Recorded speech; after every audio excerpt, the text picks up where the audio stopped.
I am here. How's it going, everyone?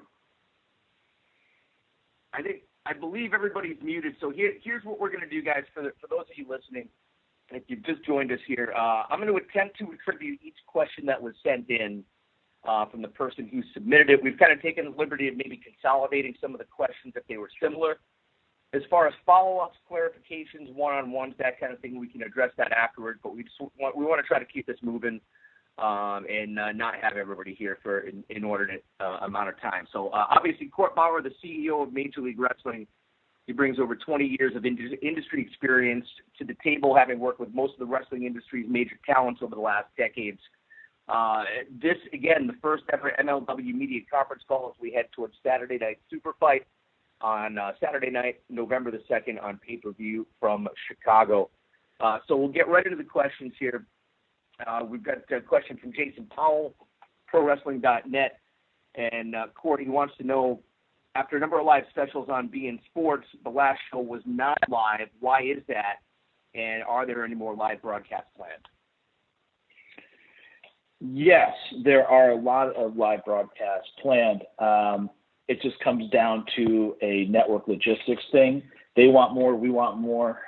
We will have our next live broadcast in November. I can confirm that. As for, doing stuff like streaming them on Fight.tv, we're definitely looking into something like that on a digital platform. When? Stay tuned. How many pay-per-views do you think that MLW is going to hold in 2020? We're exploring a few different options for future pay-per-view events and how to offer them. We might do what we're doing now. We might do something a little different. We've had a lot of demand to live stream our TV tapings as a whole and air those as pay-per-views for fans that want to have that access to a live window inside the taping. We're talking with some potential partners about some interesting collaborations, but bottom line, there will be pay-per-view in 2020. How many? What's it look like? We're deep in the process of zeroing in on what's going to be next for that in the discussion, but we're in the hunt right now to zero in on those details. Mark of Slam Wrestling, this is a question here that we got from a lot of people. Obviously, there's a lot of wrestling out there right now. It's a very, very crowded space. And getting attention for MLW in that crowded wrestling world, getting respect for MLW given the clearances in homes, that type of thing. What's the plan to keep that moving forward? Well, as a promoter, you have a lot of tools on your tool belt for getting attention, getting awareness out there. It's very competitive.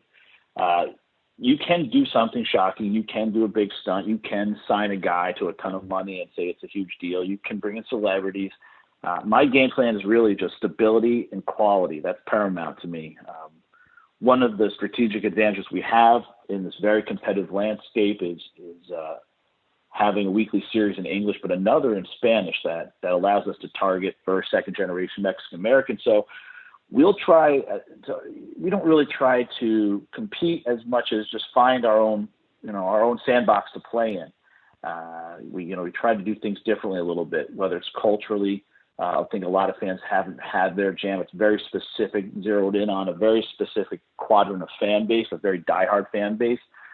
So I think there's a lot of fans that aren't just represented. So we're trying to find a way to infuse culturally something different into our programming, whether it's the type of music, the presentation, and I think that's been speaking to our fan, and that's a different lane for us.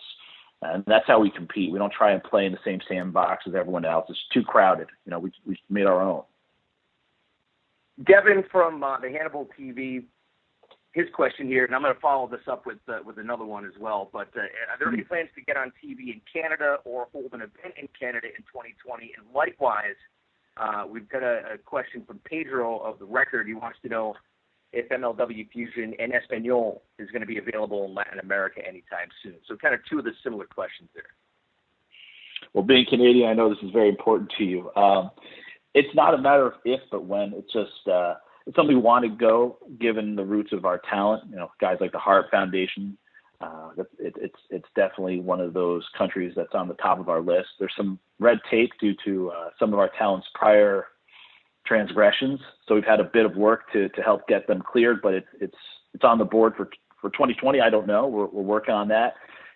some of that is really out of our hands. We're at the mercy of the government and the process and the red tape. If we want to go into Canada, but we want to bring everyone we can, so there's a little bit of a logistical issue with that. What was the second question? Latin America, MLW Fusion and Espanol, will that be available in Latin America anytime soon? Okay, and you know what? I also should mention that BN airs in Canada. We've had some talks with a few networks to further expand our coverage in the country. No timeline, but it's a fertile region in terms of media rights, tickets, and merchandise for us. Historically, it's a no-brainer for everyone probably on this call. We know it's an important market, so we'll be getting there. Just that's a different aspect of the operation that we're attacking right now. As for MLW and Espanol in Latin America, yes, deals move a little slower down there, so I can't realistically give you a timeline, but we're in talks. As far as right now, MLW Fusion with beIN Sports, and we can expand this to the pay-per-view coming up, Saturday Night Super Fight. Correct me if I'm wrong, but beIN Sports is available in Canada already, isn't it? Yeah, it bleeds into certain parts of Canada. It's probably not in every province, but it has coverage, especially on the East Coast. So as far as the pay-per-view goes, being able to watch this, I know it's a traditional pay-per-view. There's a streaming aspect to it, but can you just kind of take us inside that, kind of how that's all put together and where people can watch Saturday Night Super Fight? Yeah, it's going to be available worldwide on Fight.tv, and you can pre-order at MLW.tv now. It takes you right over to the Fight TV page. It's a simpler way to get there.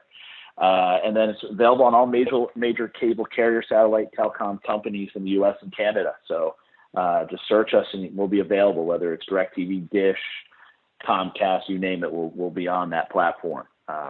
We're all about eyeballs, and if you anywhere in the world, you'll be able to get the show for $19.95. Darren from the Powercast wants to know, is there an accomplishment so far that MLW has reached that you're the most proud of at this point as to where things stand? I'd say probably closing our first network TV deal with BN was huge. Without that deal, we probably would have never done more than a few shows in Orlando at Gilt Nightclub.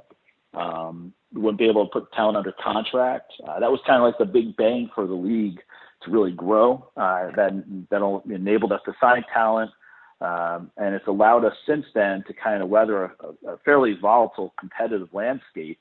And along the way, hit milestones like producing live TV, and that's allowed us to then open up international. It's been the engine that's helped us sell out Cicero Stadium, Chicago, Dallas, Philly, and all these other markets. The other moment I would say that I remember, it was more of like a speech from this past July in the locker room. It was our third consecutive sellout in Chicago. And we've always sold out in Chicago. We've been blessed by that. And I was thanking, the crew, the talent in the locker room, the people behind the scenes for helping make MLW what it is.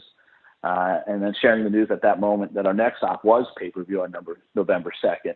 And, morale was high, but now it was on cloud nine. And you just feel like, all right, this thing is really growing. It's doing these things because, pay-per-view is still a massive milestone for any company in the fight game. And to say this is the next chapter, it's happened because of you. All made this little thing from Gilt Nightclub, this big now national thing with TV in 14 countries. We're not so little anymore. And that was very special to me. I think Rich got disconnected, so stand by, guys. Hello, can you hear me? You're back. Way to bury our first call here. It's very unprofessional. Can you hear me now? Yes. Okay, sorry about that. My phone's on the fritz. No, but you mentioned 14 countries, and you mentioned some of the TV deals worldwide. Can you just talk a little bit about that? I know that obviously we're on in Israel, in the UK on Free Sports, and elsewhere. You just signed a deal, I believe, in South Africa. Can you talk to some of those deals and how that has moved things along? Yeah, that's part of the next phase we're in now is growing internationally, growing our global footprint, and we're now in 14 countries and growing. So we're going out to Sportel. We're going out to MIPCOM in October and shopping MLW to over 10,000 people in television around the world. Content is king, and that is a big part of success and fuel that has allowed MLW to thrive and be a stable property. We're in 9 countries alone in Africa, thanks to our deal with Star Times. Star Times is a huge media company out of Asia, and we're going to be announcing some more deals soon. I don't want to get ahead of ourselves, but our plan is to get this in as many countries as possible. I mean, it comes down to any promotion at any point in time to eyeballs and content deals, now more than ever, and that's really the play here. How has the deal gone with ITV? Not with ITV. I'm sorry, with Free Sports in the UK. Is that an emerging market? Is that something that you see growing and potentially a tour, doing dates over in the UK?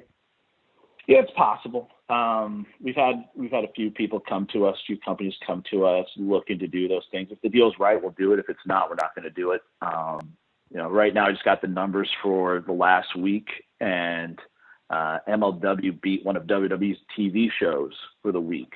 So that blew my mind. It was by maybe 1,000 or 2,000, but it's a win, and that's a huge triumph to me for this company that doesn't have this massive empire behind it to be able to make that kind of impression, and just tells you the appetite in the UK, in Ireland, for pro wrestling. It's always been there, but now they're really enjoying having MLW and other companies to select from. Adam from Otherworldly Culture sent this question in, and we've got other similar questions as well. But the strategic partnerships with groups like Crash, Pro Wrestling Noah, how has that helped MLW grow? It definitely has 100% helped us grow. It has grown our profile in Mexico and in Japan. Strategically, we want to kind of craft a game plan to create an inroad for media rights deals in these countries. These are key countries for us. And the first step in the country is building your profile for the fans, for the media industry. They need to become aware of the league. From a programming point of view, for MLW to extend access to Noah and soon Lucha from the Crash on MLW programming, that adds a new dimension to the league's presentation, but also for fans and how we showcase our rivalries. We can now have connective tissue from a matchmaking and creative point of view in different promotions around the world. And so that programming we give you, it's not just from the U.S. We injected a match or two of Hammerstone from Japan recently on the show, and just gives it a different complexion. And I like that. It feels very global in scope. And then, from the wrestler perspective, it's benefited them, by working in a different system and being showcased in a different positive manner, being able to get that many dates and expand on their schedule. That's very helpful for them. Hammerstone spent a month over there and just came back. And during that time, the opportunity to work there is great, but just to be in there with that caliber of talent allows them to level up and be at a different level mechanically as a wrestler. So to be able to offer that to our athletes gives them, I think, extraordinary appeal, or gives us extraordinary appeal when recruiting as well. When we can say, hey, it's MLW, we can put you in X amount of millions of homes on national TV here in the U.S. and Canada and Puerto Rico. We're also on these different countries. However, we can also give you dates potentially in, through our sister promotions. Strategically, that's a great opportunity for us. A number of questions as well that obviously are curious about contracts and, different partnership deals. Jason Powell, ProWrestling.net, says you've got some talent under contract. You also have deals with AEW. If both companies have a show on the same night, do you have first option on those with mutual deals? Yes, we have first option. That said, we have a really healthy relationship with AEW. I think Tony Khan would agree. Sometimes a logistical thing has and will pop up, and we'll just jump on the phone, and in 2 minutes, usually we figure out a mutually beneficial way to solve the issue, which, for promoters, you never know how that's going to be, but we have had incredible open lines with Cody, with Tony, and the entire team over there. Hell, one time, I can tell you that, for example, once it came down to, I was on a fishing trip, and there was an incident coming up, and we jumped on the phone. I was out in the Atlantic Ocean, even out there, Tony and I were able to get things done pretty quick. And that was, that was great. The talent wins, both leagues win. And, of course, I unfortunately had a bad fishing day. That's another story. But, people, I think people probably want there to be some animosity between the two organizations, because that's been kind of the history of wrestling. You have to, go to war and stuff, or there has to be some weird tension, but there isn't here. And funny story, I've been interviewed by the media once or twice, and I've been given these like loaded questions in which I'm supposed to, you can tell, smash AEW. And my response has been to give my genuine feelings and fondness for Tony and Cody and the guys. And guess what? They never ran those quotes. I guess it's not sexy, but the truth was, I really do want them to succeed. I want AEW and MLW to succeed. It shows that there's a bigger world beyond our industry, that there's this share of the market that is completely viable and appealing that isn't WWE. For 20 years, frankly, probably longer, WWE has had a massive grip on the market share. And for media rights, licensing, advertising, you name it, they've owned it in the wrestling space. And that narrative needs to change. If we're not successful, that's bad for the fans, the talent, the crew, the health of our business. Is there going to be some big world war between promotions? Maybe that's where this goes. Maybe it doesn't. Are there strategic alliances? Maybe there are. Maybe there aren't. And I know the fans will enjoy that. So will the media and maybe some companies. But I really gotta say, Tony's a great guy. I genuinely like him. I like Cody and all those guys. So right now, it's been great. Gary Cassidy, from a couple different places here, Sportskeeda and Dropkick Discussions, he sent in this question. This is maybe a little juicy here for you guys. The question says, recently MJF said that he's allowed to compete both in MLW and elsewhere because, quote, Court Bauer knows where his bread is buttered, unquote. What do you have to say about that and MJF's role in MLW? Well, he's actually seen you eat, so to be 22 again. And please, no one Google what I was saying at 22 when I first promoted MLW. You often shoot before you aim and realize, I just shot a bigger predator in the woods, and now it's coming for me and flat. But no, MJF on the mic and in the ring has incredible instincts. He's a bit of Buddy Rogers and Eddie Gilbert and Candido and Blanchard. Anyone can see this guy is money. But what you don't see yet is this guy one day, trust me on this one day he's going to be a hell of a booker. Mark my words.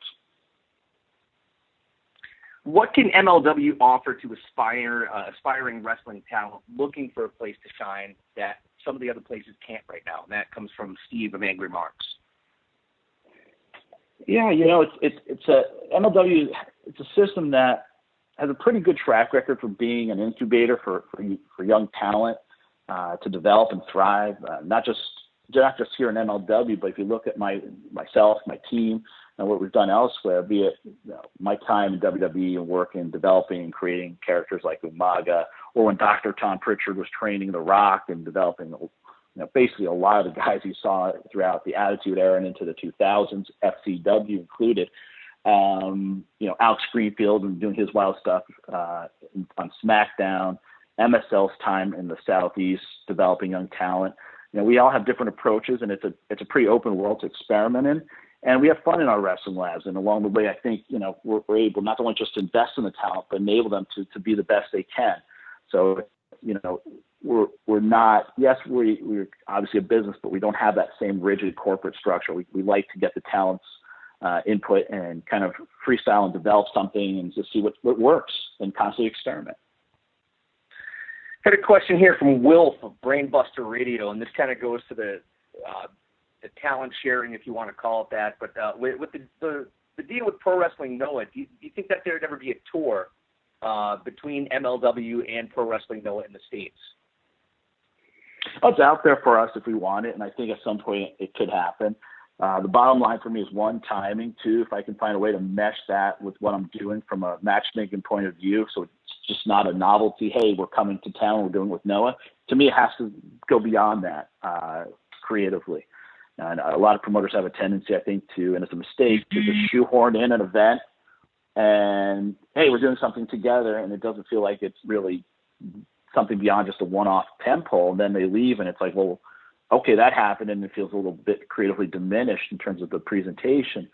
It feels abrupt. It doesn't, I don't think, in the long term enrich the product or long term goals. So it's got to complement the game plan for me, and I think it can. It's just the conditions must be right, though. So it's kind of like, it's out there for us. We'll see what happens, and if it makes sense and it's a good thing timing wise, sure.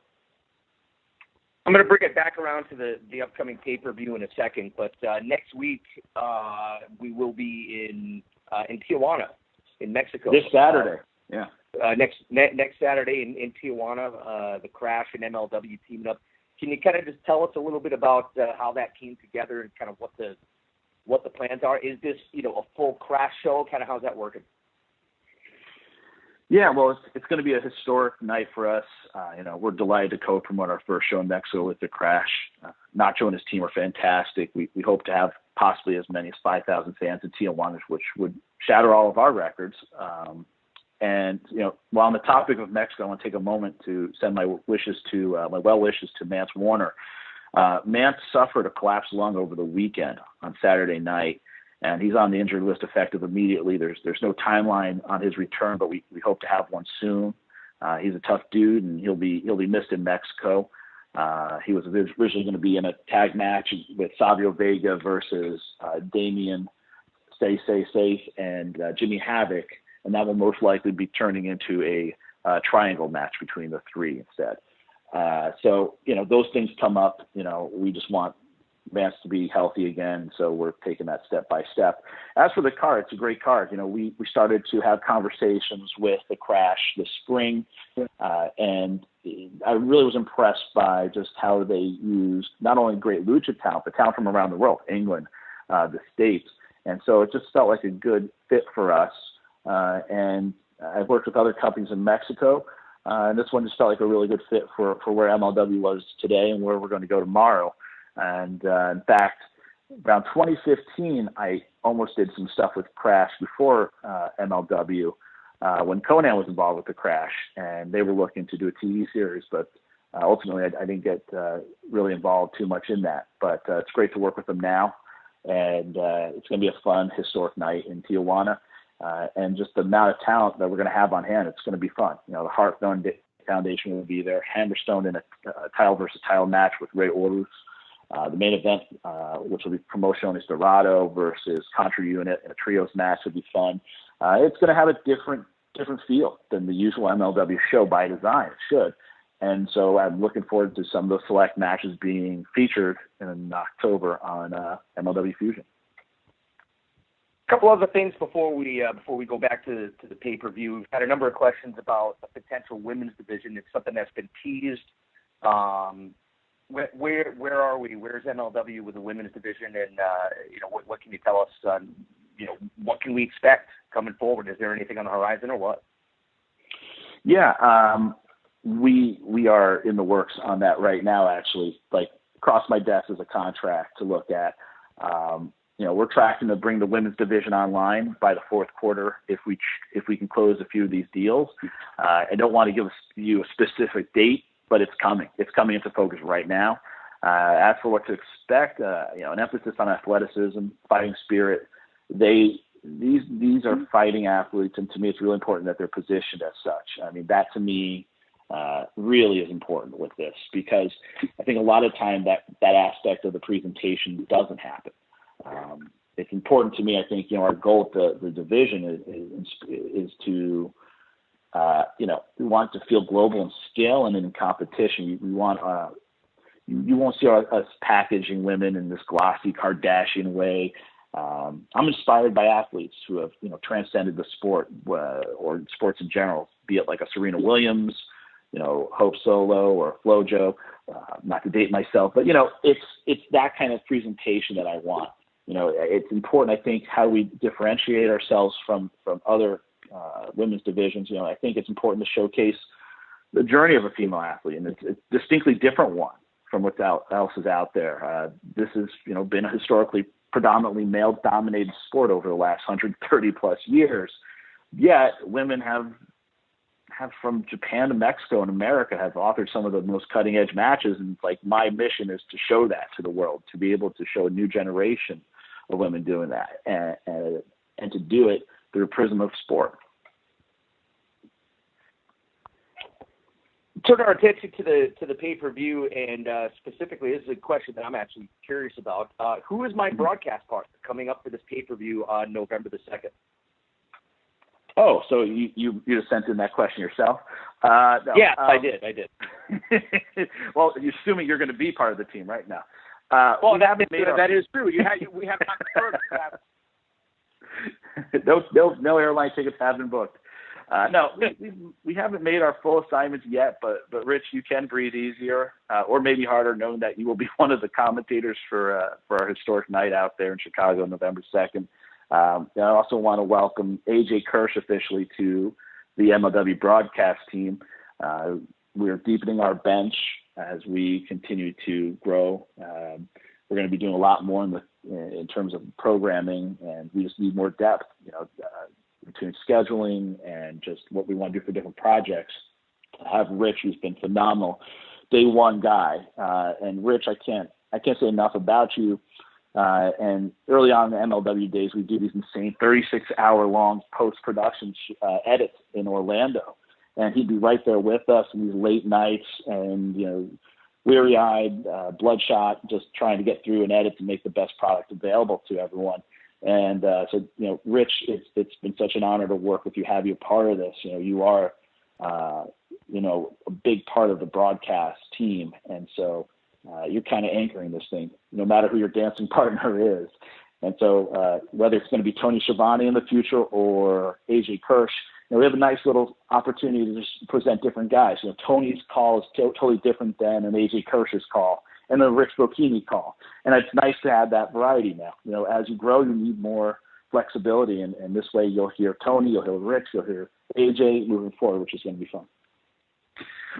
We've got a couple questions about Cornette, obviously a very controversial figure. I enjoyed working with him. What's the story on Jim's future? Did you enjoy driving with Jim Cornette? I actually did, believe it or not. I actually did enjoy riding. Probably the best podcast that never will air. Exactly. Jim came into pinch hit for a certain amount of dates when Tony could not make a few dates due to his commitments that were carved out in his contract. And Jim fulfilled his last date with us July 6th. So as of right now, we don't have any future dates with Jim.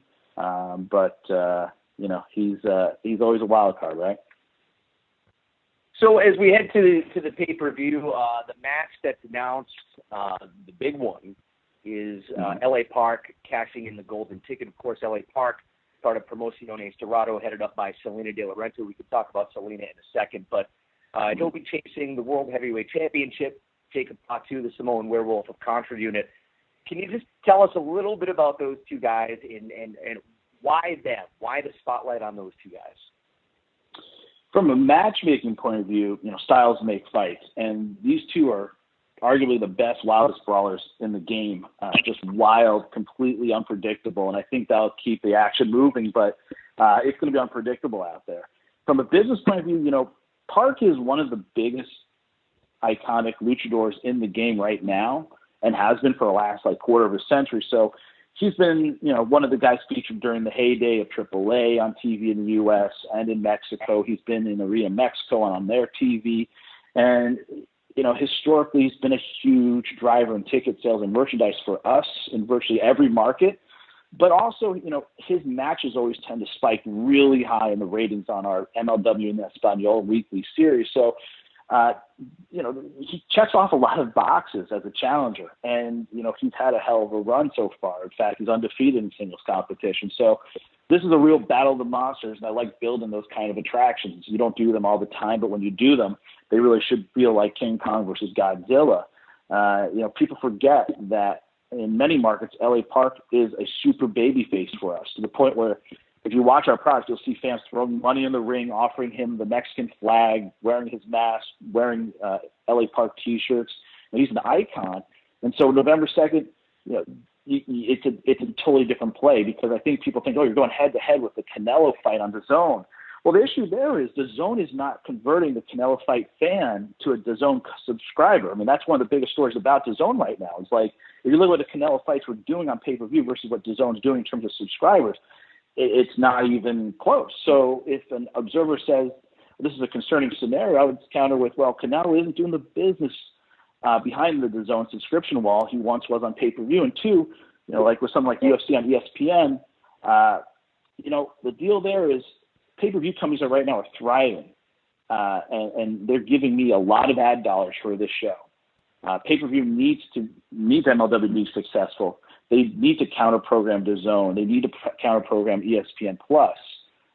And there's a lot of energy surrounding that weekend, but for the pay-per-view companies, the game plan is they want to be about their business, not DAZN, not ESPN Pluses of the world, and I think that'll strongly benefit us. Just the ad dollars alone, if we do zero pay-per-view buys, which I hope we don't, but that will just give so much exposure, so many people awareness about MLW, that we exist, and this is what we're about. And more people will discover us because of that marketing push by the pay-per-view companies. And LA Park being an institution in Mexico will perhaps hook them into buying the show as he challenges for the title, because a subscription to DAZN is $19.95 or something like that. A pay-per-view is $19.95. And then, of course, UFC's, $64 or something with, factoring in the ESPN Plus subscription. So, I think we're in the hunt. And again, I think now more than ever, when it comes to MMA, there's less and less of a crossover than there was maybe 10, 15 years ago. When I spent my time in MMA, I could see it starting to dial down. It wasn't what it once was. Like, MMA fans were MMA fans and some crossover, but it's far less than it was in like 05, 06, 07. Can you talk about Salina De La Renta a little bit? She has been a breakout star as the head of Promociones Dorado. She's involved in every major storyline pretty much that's happening. She's at 22 years old. She's really done a lot to step up and try to learn as much as the behind the scenes stuff. Can you just tell us about where she is right now as a star and where you see her star going? The first talent I ever signed in Major League Wrestling was Salina De La Renta, and there's a reason why. She has it. She is a prodigy. Just you tell her something once, you don't have to tell her again. Great instincts. She has a real desire, a real appetite, and she can execute. So, she has the passion, she has the talent to back it up. And when you realize she's only 22, you realize, oh my God, what's she going to be like when she's 25, 26? So there's been a few contracts we've restructured to get more years on them and reward them more for their work and their performance and their commitment to us. Salina's been one of those, and there's definitely others. And we're very proud of her. She not only is on air as Salina De La Renta, but behind the scenes has a pivotal role in the company, as well as making history as the first Spanish female announcer to call weekly pro wrestling. She does that for our MLW in Espanol series on BN in Espanol every Monday. So she does take a very hands-on role. We do have her involved in the production of her episodes, where she's the exec producer. She does have her touch to those episodes. And so, we like to empower young, ambitious, talented people, and she's one of many. Who else in the company do you see as potentially being the face of MLW? Right now, you could argue that it's Fatu, you could argue that it's LA Park, but who else in that lineup do you see as being the guy or the girl perhaps that you're going to lean on going forward? I think you could have definitely made a case for Salina over the last year. She's probably had more TV time, had more of a focus than probably many. But in general, I don't like to single out anyone. I believe more in an approach where it's more of an ensemble. I think it's a dangerous proposition just to have one guy be your guy. If you look at the 80s, 90s, and beyond, it's like once that promoter loses his guy, the whole business is like a house of cards and falls, because your whole thing has the whole persona of your league is based around one guy. You've cooked it that way. So I do more of that ensemble approach. So I have what I call the Fusion 5 instead, and it's kind of sometimes you rotate a guy in or out, but more or less it's about 5 people that I focus on. Question here from Steve from SoCal Uncensored. It had been mentioned before in February 2020 that MLW would be headed to Los Angeles for Super Fight 2. the change to Philadelphia. Is there a reason for that change? I know things, it's wrestling. Things change at the last moment. But is there a plan at some point to invade Los Angeles or invade the West Coast? It was an arena routing issue, but we're in talks. In fact, I have a contract for a date here on my desk, so we're deep in talks to enter the LA market. As for promoting an event on the West Coast, dude, we're co-promoting a show in Tijuana this Saturday, just south of San Diego. So technically we're there, and we have a game plan to expand on the other side of the border as well. I can't give you a specific date, but we have a venue, and now it's a matter of just figuring out when in our schedule for 2020 we're going to get it in there. I just wanted to mention the pay-per-view one more time. So November the 2nd, it's available on Fight TV, which is a streaming option. It's available on regular pay-per-view, just regular over-the-air, direct TV, your cable provider, that type of thing. Is there anything I'm missing as far as places where you can watch, like PlayStation View? Is the pay-per-view available there as well? No, right now the only way to get it digitally is going to be Fight.tv. They have a great service. Mike Weber and his gang over there are doing a great job, and we want the user to not have some sort of wonky experience. So, Fight TV's standards are incredibly high. So I recommend everyone just if you want to do it streaming anywhere in the U.S., anywhere worldwide, go to Fight TV, and they have an app for Roku and I believe Apple TV, Google Play, and get it on your phone even. So I would highly recommend getting the Fight TV app if you want to stream it. Is the price for the pay-per-view going to be the same on all the different TV providers? Or do they have some say, like, is it $19.95 on Cox and $29.99 on whatever else, or is it right across the board $19.95? There's only like one carrier that automatically marks it up. I believe that's DirecTV. That we have no control over that. I believe they marked it up. I don't know if it's $5 or $10 off the top of my head, but there is a slight markup. Any other matches that you could tell us about the pay-per-view that we should be keeping our eyes out for? I think, there's a lot of question marks about Teddy Hart and how he's doing physically after what went down with Austin Aries. But, if cleared and he's healthy, I think there's a good possibility we can make that dream match a reality. But kind of hinges on his day-to-day meds and where he's at physically. And if he's able to do it, we'll do it. But there's some other matches we're going to be dropping in the next few weeks. In fact, this week on Fusion, this Saturday, we'll probably have another match announced.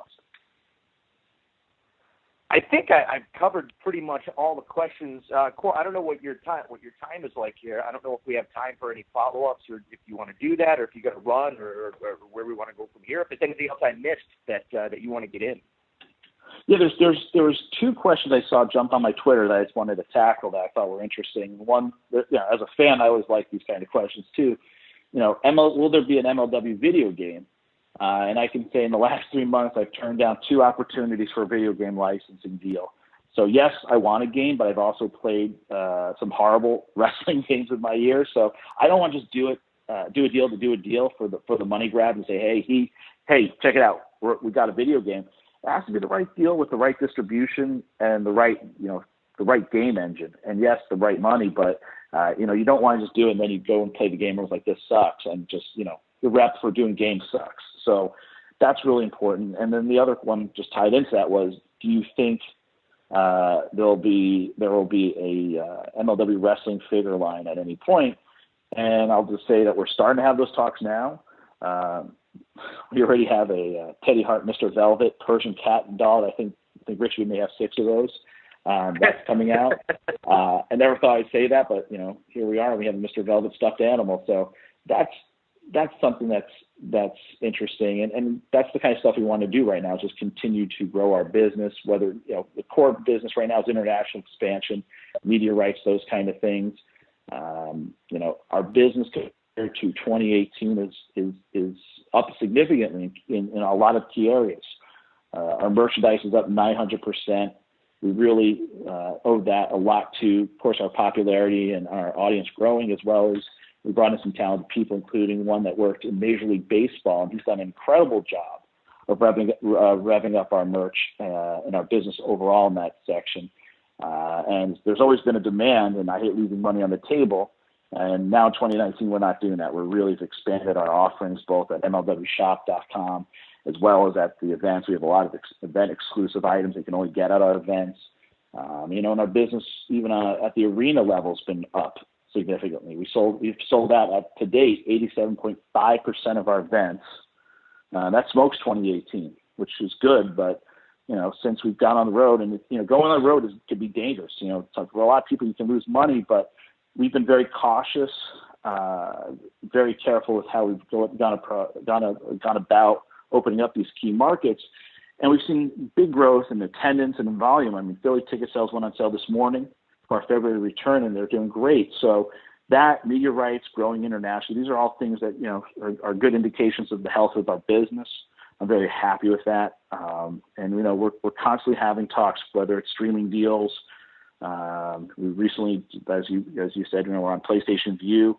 We're constantly having talks, and that's a big part of what we're doing right now. And our success story is just, of course, it's going to be on streaming a bit, and that's the next frontier for us. So that's a major priority with the league and our programming offerings. And so we want to be able to offer MLW, whether it's Fusion or other programming, to as many people as possible, digitally, traditionally, on cable broadcast as possible.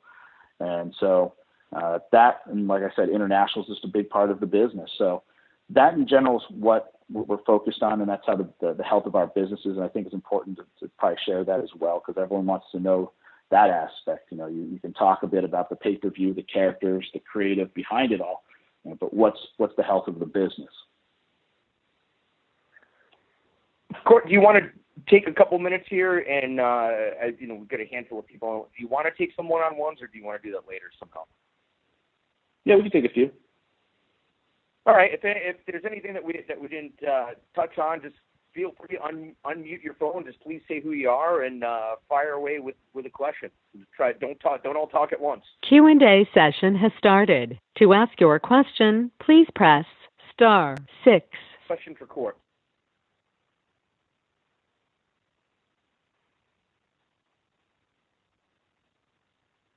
Oh, Court, we might not have to.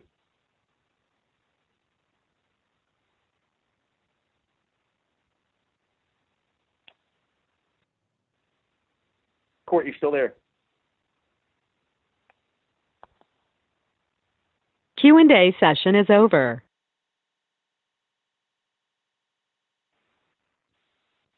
Court, are you still there? If you have a question, press *Q. I'm sorry.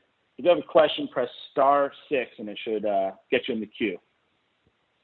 Q&A session has started. To ask your question, please press *6.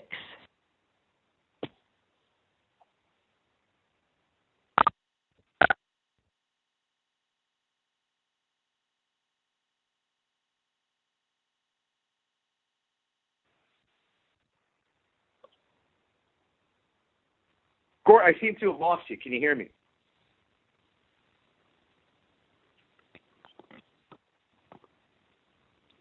I'm here. You can hear me? Yep, I think we have our first question. I have the first question. What time does the pay-per-view start on November the 2nd? 8 p.m. We possibly might have a pre-show that's live. We'll have that worked out soon. So it'd be 8 p.m. Eastern on November the 2nd. Okay. I don't know. Does anybody else have questions? Or I lost you there for a second. I couldn't hear you, so I'm not sure where we're at. All right. Yes, hello?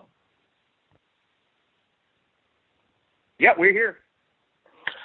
Hi, this is Tom O'Donnell from the Catch, Hook, and Shoot podcast. If I could just go back to, you were talking about having a good relationship with AEW as far as mutually contracted wrestlers. Is there any potential down the line for any kind of crossover, for example, like possibly seeing Holiday and Hammerstone backing up MJF and AEW or anything like that? We haven't really gotten into that depth of conversation. They're launching their TV series, and we're expanding our TV. So we really haven't gone beyond some key items. So haven't had those discussions yet. Okay, thank you.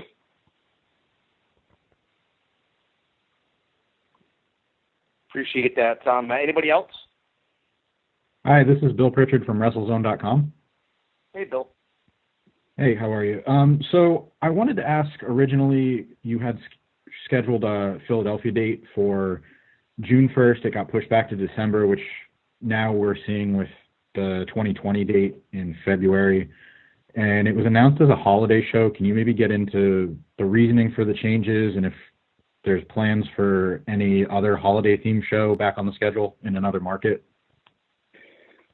We just had, again, like an arena routing issue. So, we love Philly. We sold it out. Naturally wanted to get back there. It's just scheduling things and when we could open up those windows on our end, their end. And so we already have returns scheduled for later in 2020. So we should be more consistent in the market.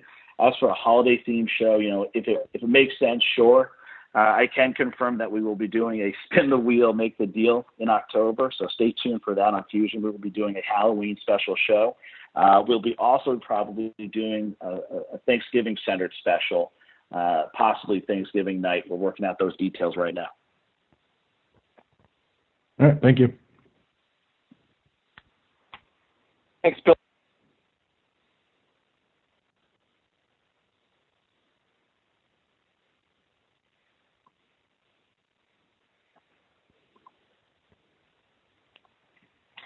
Anybody else?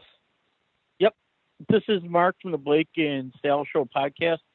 I have a question. Down the road, is it possible that MLW will have its own Hall of Fame like other organizations have? I wish there could be a unified Hall of Fame.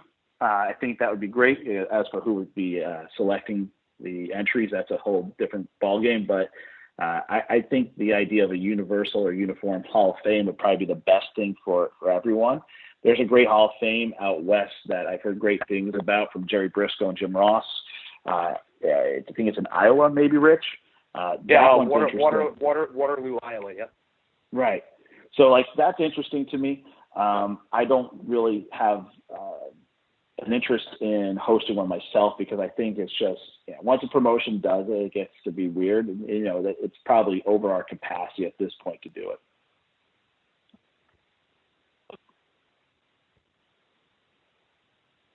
Hi, folks. Go ahead. Stephanie from Steelchair Magazine in UK. I called. Wanted to know about your roster because you have very many veterans and at the same time young talents in the same roster. How is the atmosphere and the way of working between all of them? It's a good question. It's very collaborative. I think naturally talent love working with other guys and other women from different regions because there's a different style. So it gets them out of the norm in terms of how you present a wrestling match. And I think like Minoru Tanaka, when he came in earlier this year, everyone lined up to wrestle him because, he has a background in shoot boxing. He has a background in strong style, and he can also fly. And it's just a different dimension to a match. And same with Lucha. I think a lot of people love wrestling guys from out there. And same with Jimmy Havoc from the UK. It's like, yes, he is a wild brawler, but he also can do some pretty sweet stuff from a scientific point of view that he doesn't get to showcase as much as I'd like. And I know he'd like to do some once in a while, just bust out some cool stuff. And so that's why I think it adds a different dimension when you incorporate international talent. Just gives it more of an opportunity to do something different from the wrestler's point of view, do something that changes it up a little bit. And it's such a small world we live in where, everyone's very familiar with everyone's work, where we had Adam Brooks from the UK from Australia. He came in to work Austin Aries in Milwaukee, and everyone was just thrilled to see him in the locker room and have him be a part of the locker room. So we're looking forward to actually having Adam back. He'll be joining us in the spring again. He'll be coming back over. So we're excited to announce that. That's an exclusive for the call. Appreciate the question. I think we have time for probably one more. Anybody else have anything they want to get in for court?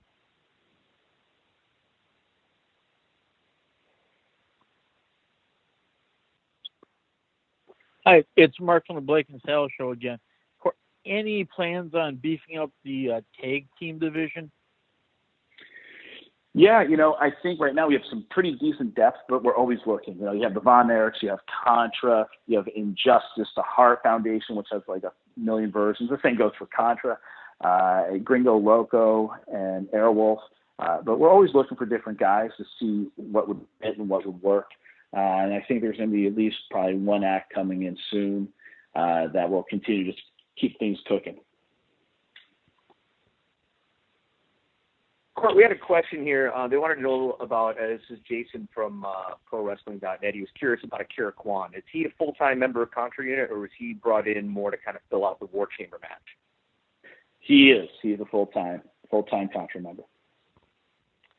Time for, time for one last question here, if anybody else has one. Hey, I'm here. It's Mike Johnson from PW Insider. How are you guys? Hey, Mike. What's up? I wanted to ask about the timing of the pay-per-view. What led to the decision to run early November, and how long were you looking at dates before you locked one in? Like, what was the ramp-up like before the official announcement was made? We were looking in the hunt probably since Philly, Super Fight in last February. We started thinking, well, we kind of set the table, and I think a lot of people thought that was a pay-per-view, not a free live special on BN. So when we saw that, like, maybe we should, check that out and see what we can do there. And that started the conversation. And then by late spring, we were pretty deep into, November was clear. We were given the okay by the pay-per-view companies that they weren't going to put any pay-per-view up against us from a boxing point of view. So we'd be bumped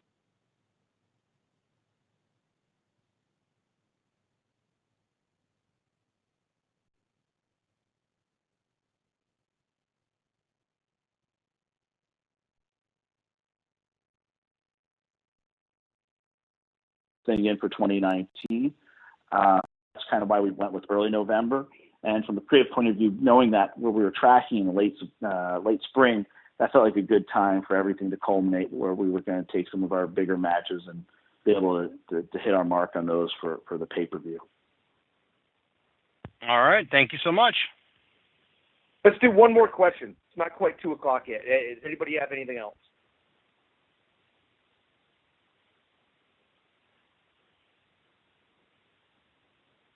Anyone at all? Time for one last question.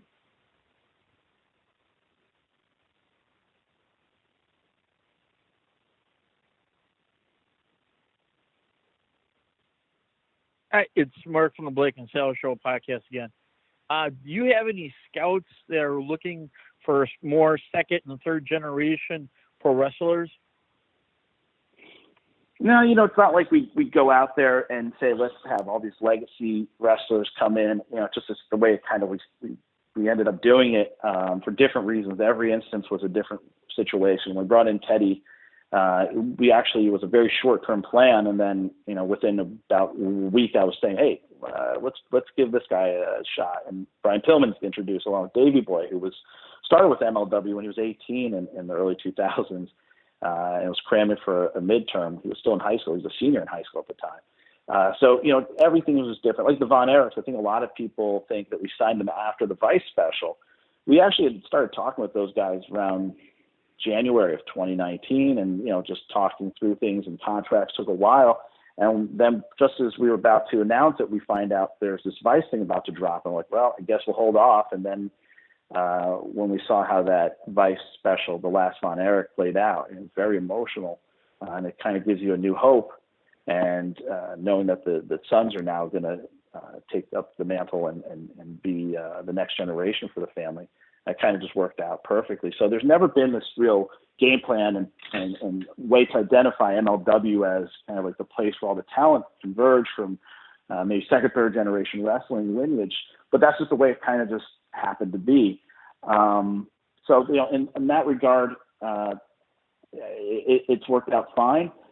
Scouting wise, we have scouts, guys like George Carroll and MSL that go out there and look at talent. I look at talent a lot of the time actually on social media, more often than not, and I'll find someone and then just have our wrestling operations team go out there and take a look and engage them and see what we got. So I'm blessed with a great crew. Stephanie from Steel Child Magazine again. in your wildest dream, whether it was and wherever it wrestled, who would you like to, more than any other, have in your company? Which wrestler? From outside our company? Any other company or legend, whatever, would want people who would die in order to have it in the company. Oh wow. If I had my pick of anyone, free agent wise or available anywhere, that's a tough question. I mean, I would say some of the guys you look at that are obviously some of the biggest stars in the history of the game. Steve Austin comes to mind. Just an incredibly dynamic performer and a great brawler.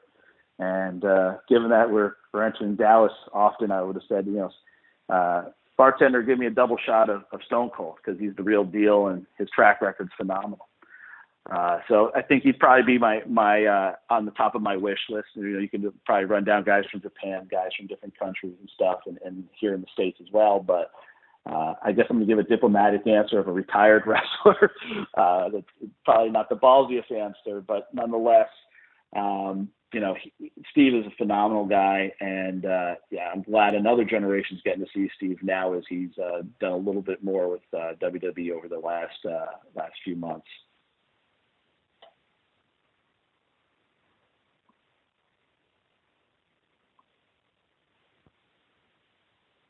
Rich, you there? Yeah, can you hear me?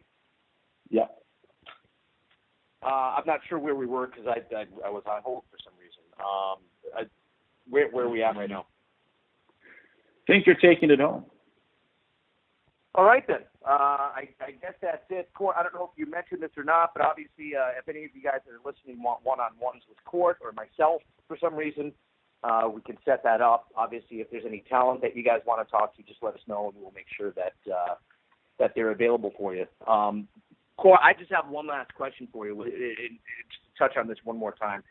It's such a crowded landscape. Why should somebody give MLW a shot coming up on November the 2nd with Superfight? Wrestling right now is in a special place because there's so much to offer from everywhere. Everywhere you look, there's something out there. MLW is different. We showcase different styles, hence the Fusion name from our series on BN.